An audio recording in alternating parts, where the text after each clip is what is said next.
ওই কি বানাচ্ছ তুমি? পাটিসাপটা। আরে তুমি পিঠেও বানাতে জানো? হুম, বিয়ের পরে তো এসব অনেক কিছুই আমাদের শিখতে হয়।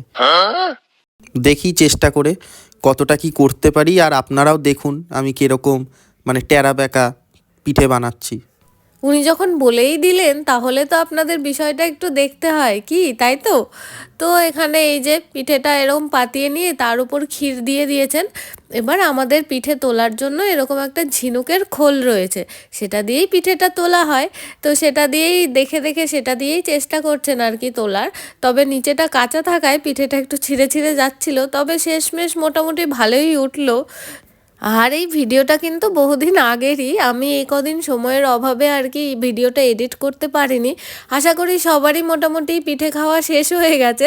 তবুও এই পৌষ মাস ভরে অবশ্যই চলবে পিঠে খাওয়ার পর্ব। তো ভিডিওটি